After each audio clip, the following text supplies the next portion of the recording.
In this video, I'm going to show you how to crochet these chunky scrunchies. I didn't weave in yarn ends yet though, as you can see. They are super stretchy and cute to wear even just around your wrist.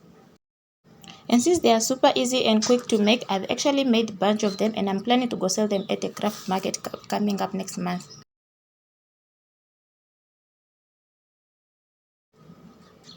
I actually use this thick head ties rubber band and a 4mm crochet hook, of which you're supposed to use a 5mm crochet hook because these yarns are chunky. But you can use any yarn or any crochet hook you have at hand. To start, just make a slip knot and you're going to work inside that rubber band. So just insert the hook inside, slip stitch to fully attach the yarn or just chain one, then make single crochet all around that rubber band or inside. You can make as many as you can depending on how chunky you want your scrunchie to be. In my case, I've made up to 50 single crochet stitches around the rubber band.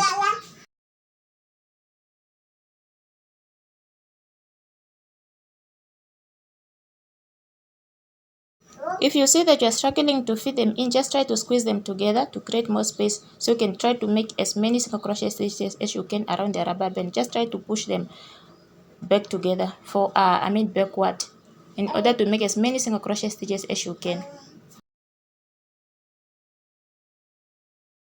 And once you reach the end, just try to slip stitch on top of the first single crochet stitch you have started with to join your work, and you can chain 4. Next, you are going to work only in back loops, of which try to slip stitch into the next stitch from the hook, which is the very first stitch from the hook, but only into the back loop. Try to slip stitch into that stitch and just chain 4 again, and continue slip stitching in each chain, but only working in back loops all the way until the end. At the end, just try to have a total of 50 loops of those chain 4 spaces that you have just made.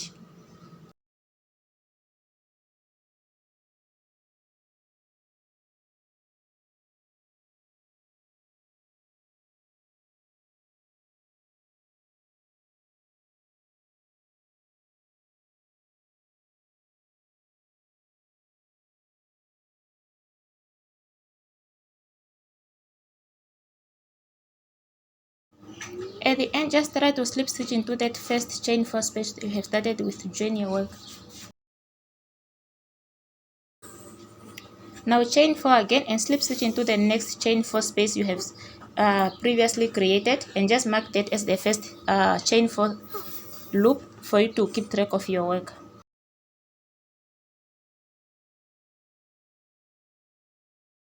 Now just continue slip stitching in each chain 4 space that you have previously made, chain 4 all the way until the end. At the end, actually you're going to slip stitch into that first chain 4 space that you have marked with a stitch marker.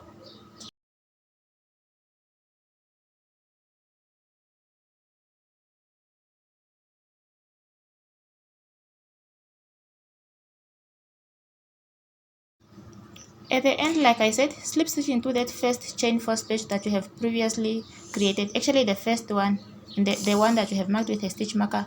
Chain 1 and you can cut out the end, because next you're going to work into those front loops that you have skipped. And you're just going to do the same thing you have done for that other back loop part. So which means you're going to start off by making a slip knot and just make it working in those front loops, or the same thing you've done for back loops. So first you're going to start off by making a slip knot, and you're going to start in any stitch of your choice. Just remember you're going to work in back loops front loops only this time around. So just try to look for them. Actually, just try to push the other ones at the back so you can easily work in those front loops. Slip stitch in any stitch, chain 1 to fully attach your yarn, or you cannot chain, then just chain 4, or you can make a total of 5 chains in total. And just repeat the same process you have previously done for back loops. Once you made a chain of 5 or 4, now slip stitch into the next front loop stitch and just continue the pattern all the way until the end. By slip stitching in each stitch, chain 4 all the way until the end.